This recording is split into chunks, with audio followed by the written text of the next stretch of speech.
ಅದೂ ಕೂಡ ನಿಮಗೆ ಜ್ಞಾನ ಕೊಟ್ಟಿದ್ದು ಅಂತಂದ್ರೆ ಅದು ಪರಿಸಮಾಪ್ಯತೆ, ಅದು ಪೂರ್ಣ ಆಗೋಯ್ತು. ಅಂದ್ರೆ ಒಂದು ಬಿಂದು ಗಂಗೋದಕ ಕೊಟ್ಟರೂ ಆಗ್ಬೋದು, ಒಂದು ತಳ ಶ್ರೀ ತುಳಸಿ, ಬಿಂದು ಗಂಗೋದಕ, ಇದು ಆಖಿಲಂ ಕರ್ಮ.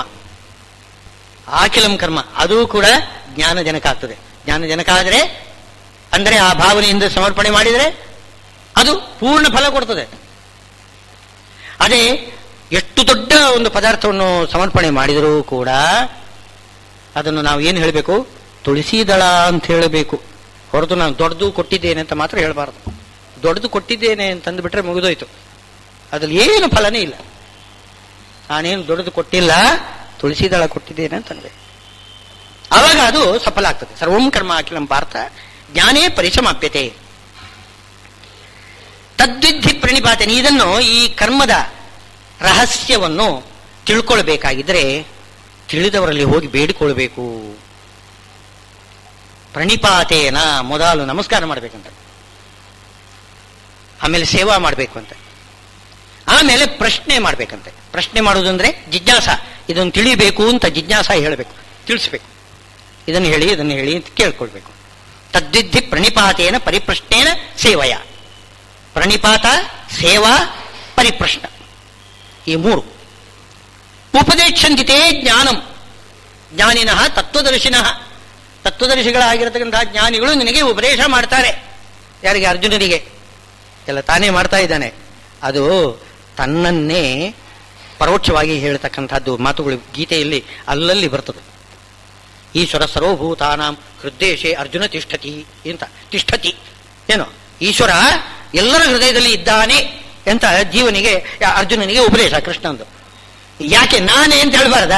ನಾನೇ ಎಲ್ಲರ ಶರೀರದಲ್ಲಿ ಇದ್ದೇನೆ ಅಂತ ಅನ್ಬಾರ್ದ? ಹಾಗೇನಿಲ್ಲ, ದೇವರು ಎಲ್ಲರ ಹೃದಯದಲ್ಲಿ ಇದ್ದಾನೆ ಅಂತ ಹೇಳ್ತಿದ್ದ. ಅದು ಒಂದು ರೀತಿ ಪರೋಕ್ಷವಾಗಿ ಹೇಳೋದು. ಪರೋಕ್ಷವಾಗಿ ಹೇಳೋದ್ರಲ್ಲಿ ವಿಶೇಷ ತಾತ್ಪರ್ಯ ಇದೆ ಅಂತ ಅರ್ಥ. ಅದಕ್ಕೋಸ್ಕರ ಇಲ್ಲಿ ಪರೋಕ್ಷವಾಗಿ ಹೇಳೋದು. ಉಪದೇಶ ಮಾಡ್ತಾರೆ ಯಾರೇ? ನಿನಗೆ ನಾನು ಉಪದೇಶ ಮಾಡ್ತೇನೆ, ನೀನು ನನ್ನಲ್ಲಿ ಪ್ರಶ್ನೆ ಮಾಡ್ತಾ ಇದೀಯಾ, ನೀನು ನಮಸ್ಕಾರ ಮಾಡ್ತಾ ಇದೀಯಾ, ಶಿಷ್ಯಸ್ತೇಹಂ ಶಾದಿಮಾಂ ತ್ವಾಂ ಪ್ರಪನ್ನಂ ಅಂತ ನೀನು ಕೇಳಿದ್ದೀಯಾ, ಆದ್ರಿಂದ ನಾನು ನಿನಗೆ ಉಪದೇಶ ಕೊಡ್ತಾ ಇದ್ದೀನಿ ಅಂತ ಇದ್ದಾರೆ. ಯಜ್ಞಾತ್ವ ನಪುನಂ ಮೋಹಂ ಯಾಸ್ಯಸಿ ಪಾಂಡವ ಏನ ಭೂತಾನ್ಯಶೇಷೇಣ ದ್ರಕ್ಷಸಿ ಆತ್ಮನ್ಯಥೋ ಮೈ. ಇದರಿಂದ ಏನಾಗ್ತದೆ? ಈ ಯಜ್ಞವನ್ನು ಮಾಡಿದರೆ ಏನಾಗ್ತದೆ? ಏಕಾಗ್ರತೆ ಬರ್ತದೆ. ಭಗವಂತನ ಬಳಿಗೆ ಏಕಾಗ್ರತೆ ಬರ್ತದೆ. ಏಕಾಗ್ರತೆ ಹೇಗೆ ಬರ್ತದೆ ಅಂತಂದ್ರೆ, ಏನ ಭೂತಾನಿ ಅಶೇಷೇಣ ದ್ರಕ್ಷಸಿ ಆತ್ಮನಿ ಅಥೋ ಮೈ. ಮೈ ಆತ್ಮನಿ, ನಾನು ಪರಮಾತ್ಮ, ನನ್ನಲ್ಲಿ ಎಲ್ಲಾ ಪದಾರ್ಥಗಳಲ್ಲಿ ಪರಮಾತ್ಮ. ಎಲ್ಲಿ ನೋಡಿದ್ರೂ ಕೂಡ ಒಳಗೆ ಹೊರಗೆ ಪರಮಾತ್ಮ ಇರ್ತಾನೆ ಅಂತನ್ನತಕ್ಕಂತಹ ಒಂದು ಪ್ರಜ್ಞೆ ಸದಾಕಾಲ ನಮಗೆ ಬರ್ತದೆ. ಇದು ಅಭ್ಯಾಸ ಮಾಡ್ತಾ ಬಂದ್ರೆ, ಈ ಯಜ್ಞ ಮಾಡ್ತಕ್ಕಂತಹ ಕರ್ಮ ಅದು ಅಭ್ಯಾಸ ಮಾಡ್ತಾ ಬಂದ್ರೆ ಯಾವುದೇ ಪದಾರ್ಥ ನೋಡಿದ್ರೂ ಅದರಲ್ಲಿ ಏನಾಗ್ತದೆ? ಆ ಪದಾರ್ಥವನ್ನು ನೋಡುವುದಿಲ್ಲ, ಪದಾರ್ಥದ ಒಳಗಡೆ ಭಗವಂತನನ್ನು ನಾವು ನೋಡ್ಲಿಕ್ಕೆ ಶುರು ಮಾಡ್ತೇವೆ. ಕನ್ನಡಿ ನೋಡುವಾಗ ಯಾವ ರೀತಿ? ಕನ್ನಡಿ ನೋಡುವುದಿಲ್ಲ, ನಮ್ಮ ಪ್ರತಿಬಿಂಬವನ್ನೇ ನೋಡ್ತೇವೆ, ಮುಖವನ್ನೇ ನೋಡ್ತೇವೆ. ಹಾಗೆ ಯಾವುದೇ ಪದಾರ್ಥವನ್ನು ನೋಡುವಾಗ ಅದರೊಳಗೆ ಭಗವಂತನೇ ಕಾಣ್ತಾನೆ. ಈ ಸ್ಥಿತಿ ಬರಬೇಕಾಗಿದ್ರೆ ಯಜ್ಞ ಮಾಡ್ತಾನೇ ಇರಬೇಕು, ಅಭ್ಯಾಸ ಮಾಡಬೇಕು. ಏನ ಭೂತಾನ್ಯಶೇಷೇಣ ದ್ರಕ್ಷಸಿ ಆತ್ಮನಿ ಅಥೋಮಯಿ ಅಪಿಚೇದಸಿ ಪಾಪೇಭ್ಯ. ಎಲ್ಲ ಪಾಪಗಳನ್ನು ಪರಿಹಾರ ಮಾಡತಕ್ಕಂಥದ್ದು ಈ ಜ್ಞಾನ. ಸರ್ವಂ ಜ್ಞಾನಪ್ಲವೇನೇವ ವೃದಿನಂ ಸಂತರಿಷ್ಯತಿ. ಪಾಪ ಅಂದ್ರೆ ಎಷ್ಟಿದೆ ಅಂತಂದ್ರೆ ಸಮುದ್ರದಷ್ಟಿದೆ, ಬೆಟ್ಟದಷ್ಟಿದೆ ಅಂತ ಹೇಳೋದು ಒಂದು ಕ್ರಮ ಇದೆ. ಇಲ್ಲಿ ಇವರು ಹೇಳ್ತಾ ಇದ್ದಾರೆ, ಶ್ರೀಕೃಷ್ಣ ಹೇಳ್ತಿದ್ದಾನೆ, ಸಮುದ್ರದಂತೆ ಇದೆ ಅಂತ. ಸಮುದ್ರದಲ್ಲಿ ಜಲ ಕಣವನ್ನು ಲೆಕ್ಕ ಮಾಡ್ಲಿಕ್ಕೆ ಸಾಧ್ಯ ಇದೆಯೇ? ಇಲ್ಲ. ಅದೇ ರೀತಿಯಲ್ಲಿ ಪಾಪಗಳು ಎಷ್ಟು ಲೆಕ್ಕ ಮಾಡಲಿಕ್ಕೆ ಸಾಧ್ಯವಿಲ್ಲ. ಅದು ದೊಡ್ಡ ಸಮುದ್ರ. ಆ ಸಮುದ್ರಕ್ಕೆ ಅದನ್ನು ದಾಟಬೇಕು ಅಂತಂದ್ರೆ ಅದಕ್ಕೊಂದು ಹಡಗು ಬೇಕಲ್ಲ. ಹಡಗು ಯಾವುದು? ಸಮುದ್ರವನ್ನು ದಾಟಬೇಕಾಗಿದ್ರೆ ಅದು ಜ್ಞಾನ. ಜ್ಞಾನ ಎಂಬ ಹಡಗನ್ನು ಏರಿಬೇಡ, ಸುಖವಾಗಿ ನೀನು ಪಾಪದ ಸಮುದ್ರವನ್ನು ದಾಟಿ ಬಿಡ್ತೀಯ. ನೀನು ಪಾಪವನ್ನು ನಾಶ ಮಾಡಬೇಕು ಅಂತೇನಿಲ್ಲ, ಪಾಪವನ್ನು ನಾಶ ಮಾಡಬೇಕು ಅಂತಿಲ್ಲ, ನಾವು ದಾಟಿ ಬಿಟ್ರೆ ಸಾಕು. ನಮಗೆ ಪಾಪದ ಲೇಪ ಬಾರದಿದ್ದ ಹಾಗೆ ಮಾಡ್ಕೊಂಡ್ರೆ ಸರಿ. ನಮಗೆ ಪಾಪದ ಅಂಟುಕೊಳ್ಳಬಾರದು. ಅಂಟುಕೊಳ್ಳದೇ ಇರಬೇಕು ಅಂದರೆ ಏನ್ ಮಾಡಬೇಕು? ಹಡಗೆ ಏರಬೇಕು. ನೀರು ಅಂಟುಕೋಬಾರದು ಮೇಗೆ, ಏನ್ ಮಾಡಬೇಕು? ಹಡಗೆ ಏರಬೇಕು. ಹಾಗೆ ಇಲ್ಲಿ ಹಡಗನ್ನು ಏರಬೇಕು, ದೋಣಿಯನ್ನು ಏರಬೇಕು. ಅದ್ಯಾವುದದು? ಜ್ಞಾನ ಪ್ಲವ. ಜ್ಞಾನವೆಂಬ ಆ ಪ್ಲವ, ಆ ಹಡಗನ್ನು ಏರಬೇಕು. ಸರ್ವಂ ಜ್ಞಾನಪ್ಲವೇನೇವ ವೃಜಿನಂ ಸಂತರಿಷ್ಯತಿ ಯಥೇಧಾಂಸಿ ಸಮಿದ್ಧೋಗ್ನಿ ಭಸ್ಮಸಾತ್ ಕುರುತೆ ಅರ್ಜುನ. ಒಳ್ಳೆ ದಗದಗನೆ ಉರಿಯತಕ್ಕಂಥ ಬೆಂಕಿ ಯಾವ ರೀತಿ ಏನೋ ಎಷ್ಟು ಊರಲ್ಲೂ ಹಾಕಿದ್ರೂ ಕೂಡ ಅದು ಸುಟ್ಟು ಹಾಕಿಬಿಡ್ತದೆ. ಹಾಗೆ ಉರಿಯತಕ್ಕಂತಹ ಬೆಂಕಿ ಅಂತ ತಿಳ್ಕೊಳ್ಬೇಕು. ಯಾವುದು? ಜ್ಞಾನ. ಅದೊಂದು ರೀತಿ. ಒಂದು ಬೇರೆ ಬೇರೆ ಹೋಲಿಕೆ ಕೊಡ್ತಾರೆ. ಒಂದು ಹಡಗಿನ ಹೋಲಿಕೆ ಕೊಟ್ಟಿದ್ದಾರೆ.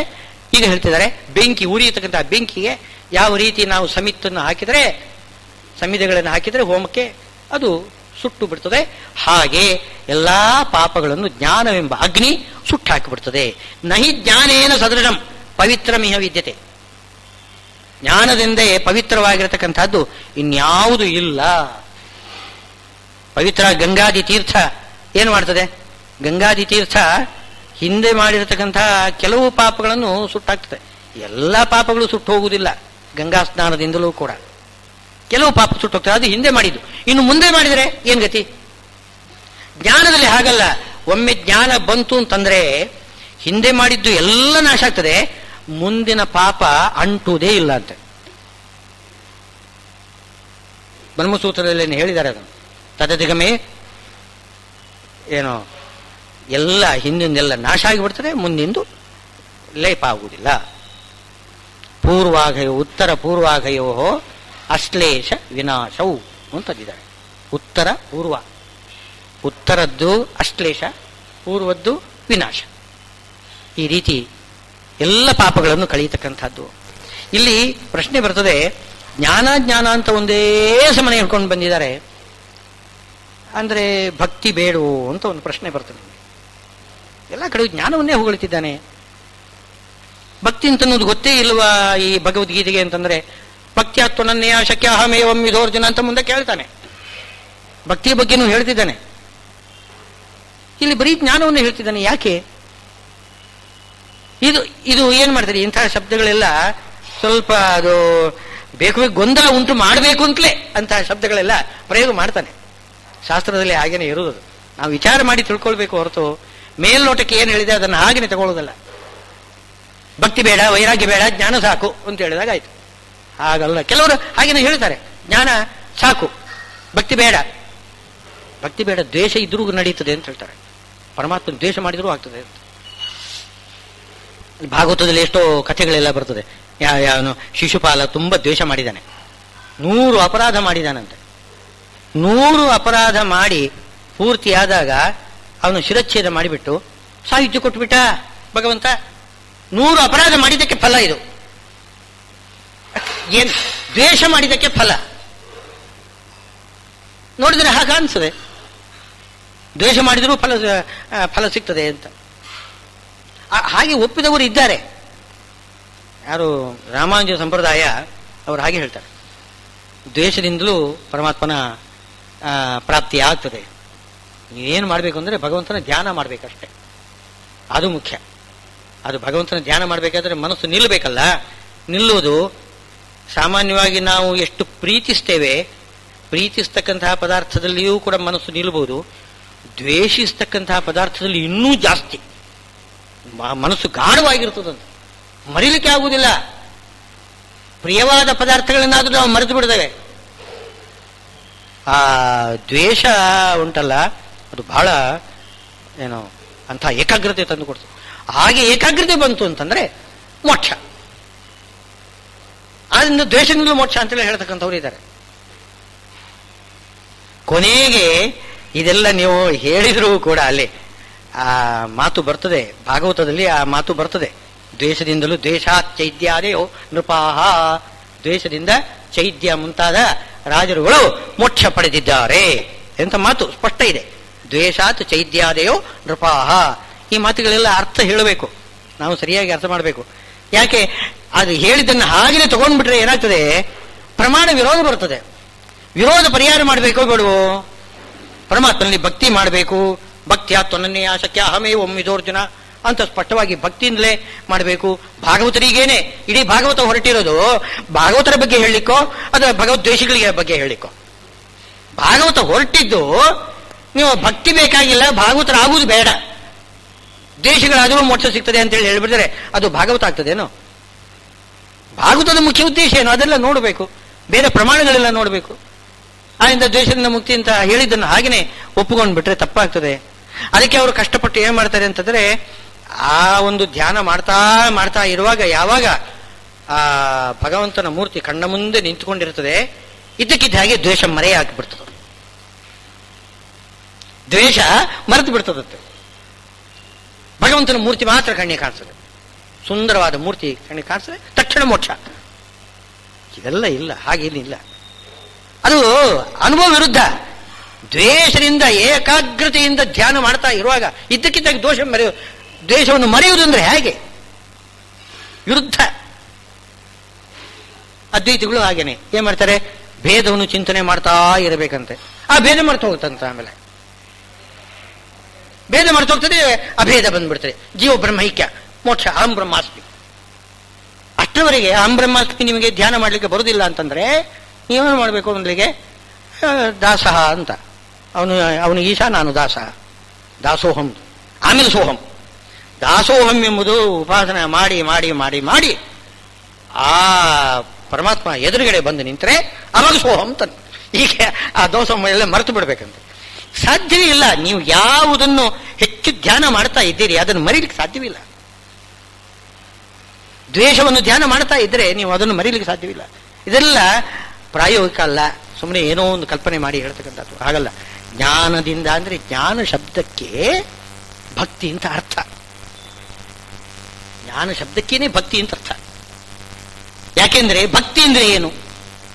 ಭಕ್ತಿ ಅಂದ್ರೆ ಏನು ಅಂತಂದ್ರೆ ಜ್ಞಾನಪೂರ್ವಕವಾದ ಸ್ನೇಹ.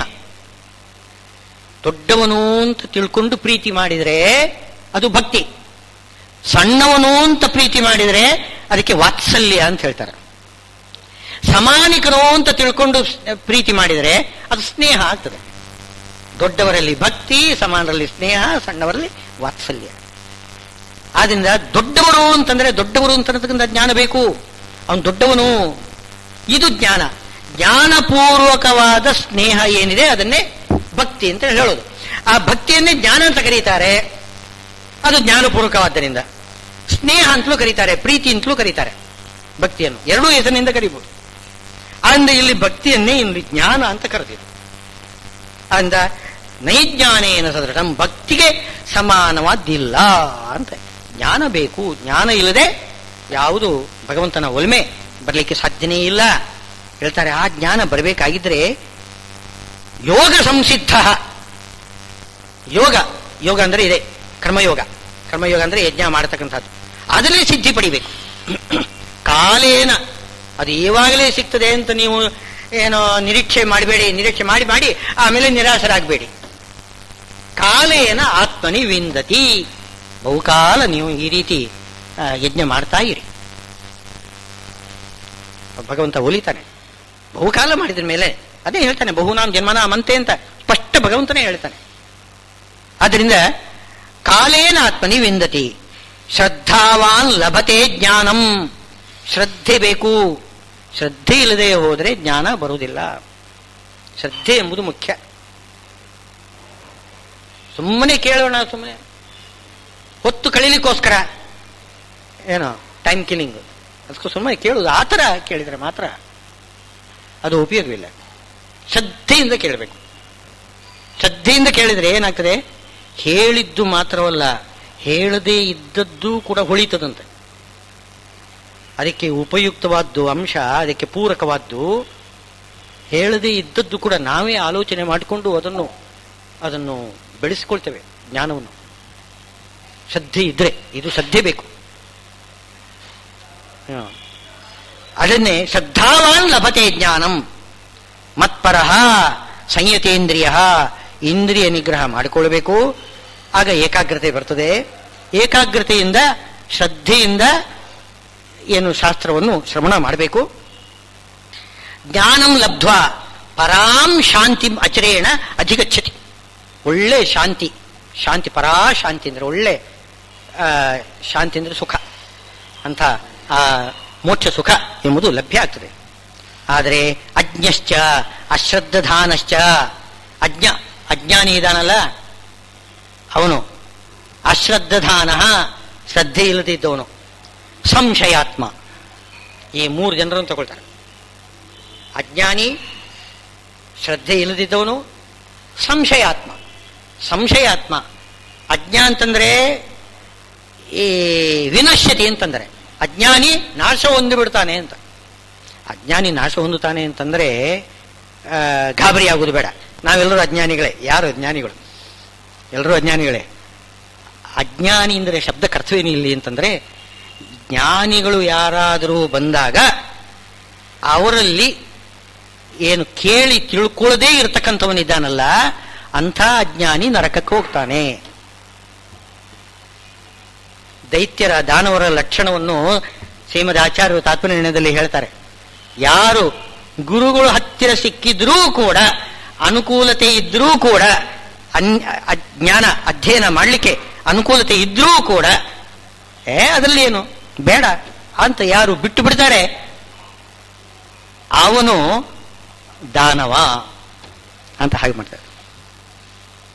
ಸುಮ್ಮನೆ ಇದ್ರೆ ದಾನವ ಅಂತ ಆಗುವುದಿಲ್ಲ. ಅದರಲ್ಲಿಯೂ ಕೂಡ ಒಂದು ಇದು ಬೇಕು, ಏನೋ ವಿಶೇಷವಾದ ಆಗ್ರಹ ಬೇಕಂತೆ. ಹೋಗಬಾರದು ಅಂತ ಅನ್ನತಕ್ಕಂಥ ಒಂದು ಆಗ್ರಹ ಇದ್ರೆ ಅವನು ದಾನವನೇ. ಸುಮ್ಮನೆ ಬಿಡತಕ್ಕಂಥವ್ನು ನಿತ್ಯ ಸಂಸಾರಿ. ಸುಮ್ಮನೆ ಏನೋ ಬೇಡ ಯಾಕೆ ಅಂತ ಹಾಗೆ ಅನಾಸ್ಥೆಯಿಂದ, ಉದಾಸೀನತೆಯಿಂದ ಬಿಟ್ರೆ ಅವನು ನಿತ್ಯ ಸಂಸಾರಿ ಅಂತ ನಾವು ತೀರ್ಮಾನ ಮಾಡಬೇಕು. ಹೋಗಲೇಬಾರದು ಅಂತಕ್ಕಂಥ ಒಂದು ಏನಾದರೂ ಇದ್ರೆ ಅದು ದೈತ್ಯರ ಲಕ್ಷಣ, ತಮಸ್ಸಿಗೆ ಸಾಧನ. ಆದ್ರಿಂದ ಅಜ್ಞಶ್ಚ, ಇಂಥ ಅಜ್ಞರು ನಶ್ಯತಿ ಅಂತಂದ್ರೆ ಒಂದು ನಿತ್ಯ ಸಂಸಾರಿಗಳಾಗಿರ್ತಾರೆ, ಇಲ್ಲ ತಮಸ್ಸಿಗೆ ಹೋಗ್ತಾರೆ. ಅಜ್ಞಶ್ಚ ಅಶ್ರದ್ಧಾನಶ್ಚ, ಶ್ರದ್ಧೆ ಇಲ್ಲದಿದ್ದವರು. ಇನ್ನು ಸಂಶಯಾತ್ಮ ಅಂತಂದ್ರೆ ಸಂಶಯ, ವಸ್ತುತಸ್ತು ನಮಗೂ ಸಂಶಯ ಬೇಕು. ಸಂಶಯ ಇಲ್ಲದೆ ಹೋದ್ರೆ ಹೆಚ್ಚೆಚ್ಚು ಜ್ಞಾನವನ್ನು ನಾವು ಅಭಿವೃದ್ಧಿ ಮಾಡ್ಕೊಳ್ಳಿಕ್ಕಾಗಲ್ಲ. ಏನು ಕೇಳಿದ್ದು ಹಾಗೇನೆ, ಏನೋ ಹೇಳ್ತಾರಲ್ಲ, ಘೃತಬುದ್ಧಿ, ತೈಲ ಬುದ್ಧಿ ಮತ್ತೆ ಕಂಬಲ ಬುದ್ಧಿ ಅಂತ 3 ರೀತಿ ಬುದ್ಧಿ ಅಂತೆ. ಘೃತಬುದ್ಧಿ ಅಂತಂದ್ರೆ ಈ ತುಪ್ಪದ ಒಂದು ಬಿಂದು, ಬಿಸಿ ಕಾಸಿರತಕ್ಕಂಥ ತುಪ್ಪದ ಒಂದು ಬಿಂದು ನೀರಿಗೆ ಹಾಕಿದರೆ ಅಲ್ಲಿ ಗಟ್ಟಿಯಾಗಿ ಕೂತ್ಕೊಂಡ್ಬಿಡ್ತದೆ, ಅದು ಹರಡುವುದಿಲ್ಲ. ಅದು ಘೃತಬುದ್ಧಿ ಅಂತ ಹೇಳ್ತಾರೆ. ಅದು ಹಾಗೇನೆ, ಎಷ್ಟು ಕೇಳ್ತೋ ಅಷ್ಟು, ಅದಕ್ಕಿಂತ ಹೆಚ್ಚಿಗೆ ಏನೋ ಅದನ್ನು ಹೆಚ್ಚು ಇಂಪ್ರೂವ್ ಮಾಡ್ಕೊಳ್ಳೋದಲ್ಲ, ಅದು ಘೃತಬುದ್ಧಿ ಅಂತ ಹೇಳ್ತಾರೆ. ಇನ್ನೊಂದು ಬುದ್ಧಿ ಯಾವುದು ಅಂತಂದ್ರೆ ಕಂಬಳ ಬುದ್ಧಿ ಅಂತ. ಅದಕ್ಕೆ ಒಂದು ಕಂಬಳಿಗೆ ಒಂದು ಚೂಜಲಿ ಚುಚ್ಚಿದ್ರೆ ಅದು ತೂತಾದ ಹಾಗಿರ್ತದೆ, ತೆಗೆದರೆ ಪುನಃ ಅದು ಮುಚ್ಚಿಕೊಂಡು ಬಿಡ್ತದೆ. ಅದು ಏನಿಲ್ಲ, ಅಲ್ಲಿ ತೂತೆ ಕಾಣಿಸೋದಿಲ್ಲ. ಇದು ಕಂಬಳ ಬುದ್ಧಿ, ಏನು ಒಳಗೆ ಹೋಗಲೇ ಇಲ್ಲ ಅಂತ ಅರ್ಥ, ಒಳಗೆ ಹೋಗಲಿಲ್ಲ ಅಂತ.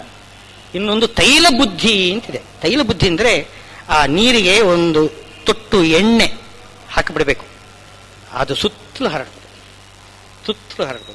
ಅದು ಆ ತೈಲ ಬುದ್ಧಿ ಬೇಕು. ಅದಕ್ಕೆ ತೈಲಧಾರೆಯಂತೆ ಹರಿಯಲ್ಲಿ ಮನವ ಕೊಡು ಶಂಭು ಅಂತ. ಆ ತೈಲಧಾರೆಯಂತೆ ಮನಸ್ಸು ಅದು ವಿಸ್ತಾರವಾಗಬೇಕು. ಜ್ಞಾನ ಏನು ನಾವು ಒಂದು ಕೇಳಿದರೆ ಅಷ್ಟನ್ನೇ ತಿಳ್ಕೊಳ್ಳೋದಲ್ಲ, ಅದಕ್ಕೂ ಕೂಡ ಬೇಕಾಗಿರ್ತಕ್ಕಂಥದ್ದು ಏನೋ ಆರ್ಗ್ಯುಮೆಂಟು, ಏನೋ ಫಾರ್ ಆಗಿ ಏನಾದರೂ ಆರ್ಗ್ಯುಮೆಂಟು ನಾವೇ ಮಾಡಿಕೊಂಡು ಅದನ್ನು ಸರಿ ಮಾಡ್ಕೋಬೇಕು. ಹೀಗೆ ಈ ರೀತಿ ಮಾಡದೆ, ಸಂಶಯ ತೋರದೆ ನಿಮಗೆ ಮುಕ್ತಿ ಸಿಗುವುದಿಲ್ಲ. ಸಂಶಯ ಬೇಕು, ಸಂಶಯ ಮಾಡಬೇಕು, ಕೇಳಿಕೊಳ್ಬೇಕು. ಸಂಶಯ ಚಿತ್ ಇದ್ದಾರೆ, ಸಂಶಯ ಛೇದನ ಮಾಡ್ತಕ್ಕಂಥವ್ರು ಗುರುಗಳಿದ್ದಾರೆ, ಅವರು ಸಂಶಯವನ್ನು ಛೇದನ ಮಾಡ್ತಾರೆ. ಈ ರೀತಿ ಸಂಶಯವನ್ನು ಛೇದನೆ ಮಾಡಿಕೊಳ್ಳದೆ ಒಳಗಡೆ ಸಂಶಯವನ್ನು ಹಾಗೇನೆ ಇಟ್ಟುಕೊಂಡಿರ್ತಾರೆ. ಅವ್ರಿಗೇನು ಬುದ್ಧಿ ಇರ್ತದೆ ಅಂತಂದ್ರೆ, ಅವ್ರಿಗೇನು ಗೊತ್ತು, ನಾನೇನು ಕೇಳಿದ್ರು ಅಷ್ಟೇನೆ, ಅವ್ರೇನು ಉತ್ತರ ಏನು ಉಪಯೋಗವಿಲ್ಲ, ನಮ್ಮ ಸಂಶಯ ಪರಿಹಾರ ಆಗುವುದಿಲ್ಲ, ಇಲ್ಲವೇ ಇಲ್ಲ, ಇದಕ್ಕೆ ಉತ್ತರನೇ ಇಲ್ಲ ಅಂತ ಇವರೇ ಮಾಡ್ಕೊಂಡು ಬಿಡೋದು. ಇದಕ್ಕೆ ಉತ್ತರನೇ ಇಲ್ಲ, ಇಂಥ ಪ್ರಶ್ನೆಗಳೆಲ್ಲ ಇದೆ, ಏನಿದೆ ಇದಕ್ಕೆ ಉತ್ತರ? ಇಲ್ವೇ ಇಲ್ಲ, ನಮ್ಮ ಶಾಸ್ತ್ರದಲ್ಲೇನೇ ಇಲ್ಲ ಅಂತ ಈ ರೀತಿಯಾಗಿ ಏನೋ ವಿತಂಡ ಮಾಡಿ ಸಂಶಯವನ್ನೇ ದೊಡ್ಡ ಒಂದು ಅಹಂಭಾವ, ತಮ್ಮ ದೊಡ್ಡಸಿಗೆ ಅಂತ ಆ ರೀತಿ ಯಾರು ತಿಳ್ಕೊಂಡಿದ್ದಾರೆ, ಸಂಶಯಾತ್ಮ ವಿನಶ್ಯತಿ. ಹಾಗೆ ಮಾಡಬಾರ್ದು. ಸಂಶಯ ಬಂದಾಗ ತದ್ವಿದ್ಧಿ ಪರಿಪ್ರಶ್ನೆಯನ್ನು ಸೇವೆಯ, ಗುರುಗಳ ಬಳಿಗೆ ಹೋಗಿ ಅವರ ಸೇವಾ ಮಾಡಿ ಆ ಸಂಶಯವನ್ನು ಪರಿಹಾರ ಮಾಡಿಕೊಳ್ಬೇಕು. ಎಷ್ಟೆಷ್ಟು ಸಂಶಯ ಪರಿಹಾರ ಮಾಡ್ಕೊಳ್ತೀರಿ ಅಷ್ಟಷ್ಟು ಜ್ಞಾನ ದೃಢವಾಗ್ತದೆ. ಆ ದೃಢವಾದಾಗಲೇ ಧ್ಯಾನ ಕೈಗೂಡುತ್ತದೆ, ಏಕಾಗ್ರತೆ ಕೂಡುತ್ತದೆ. ಆದ್ದರಿಂದ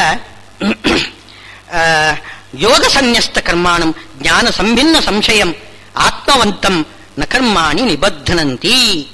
ಧನಂಜಯ, ಜ್ಞಾನ ಸಂಚಿನ್ನ ಸಂಶಯಂ, ಜ್ಞಾನ ಉಪದೇಶವನ್ನು ತಗೊಂಡು ಎಲ್ಲ ಸಂಶಯಗಳನ್ನು ಛೇದನೆ ಮಾಡಿಕೊಳ್ಬೇಕು. ಸಾಧ್ಯ ಇದ್ದಷ್ಟು ಎಲ್ಲ ಸಂಶಯ ಪರಿಹಾರ ಆಗುವುದು ಭಗವಂತನ ಅಪರೋಕ್ಷ ಆದ ಮೇಲೆ.